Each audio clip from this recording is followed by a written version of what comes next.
This is GodRx.com. I'm Ozzy, and we're here to discuss God's prescription for dissatisfaction. To be dissatisfied means to express or show that you don't have enough, that we're not gratified, that we're not happy with the conditions that we are living in or living with, that we're not fulfilled, that our expectations in some way or another, whether real or perceived, our expectations have not been met. You know, have you ever felt dissatisfied? Have you ever felt like in spite of everything you've done, like you're just not living the life you should live? You're not driving the car you should drive. You're not living in the house that you should live in, that you don't have the lifestyle that you should have or that you feel you deserve or that you've come to expect.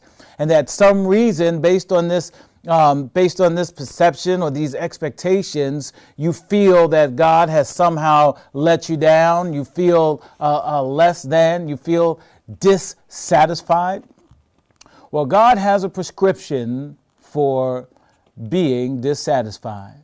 You know, I remember growing up a very popular song in which the singer would say, "I can't get no satisfaction." And then he would break into a chorus and he would say with all his heart, "But I tried and I tried and I tried and I tried, but I just can't get none. I just can't get no satisfaction."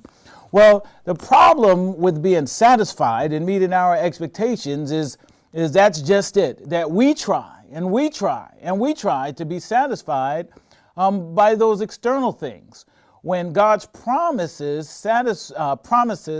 us satisfaction of those things on the inside of us, those things that need fulfilling. You know, He promised that He will fulfill our joy, that He will fulfill our peace, that He will fulfill our need for love, that He will fulfill our need for Him. So when we talk about being dissatisfied, God's prescription is found in His Word. And as we look at His Word, we see where Paul says in the book of Philippians, it's not that I speak in regard of need, but Paul says, I've learned whatever state I am in to be content. He says, I know how to be abased and I know how to abound. Everywhere and in all things, he says, I have learned both to be full and to be hungry, both to abound and to suffer need. And he says, I can do all things through Christ, which strengthens me. You know, if we were to just look at our blessings instead of the things we don't have, I think our expectations would change regarding how satisfied we should be and how grateful we should be to God. God has promised to provide our needs according to His riches and glory. So when we look around, I'm wondering, why is it that we're dissatisfied? Do we not have enough to eat? Do we not have enough to drink? Do we not have clothes on our back? Do we not have a roof over our head? There are many that are in dire straits, but in that, God has provided Christians to look out after those people who are in those conditions. So it is very difficult, it seems like sometimes, for us to get satisfaction. It seems like we just can't find satisfaction.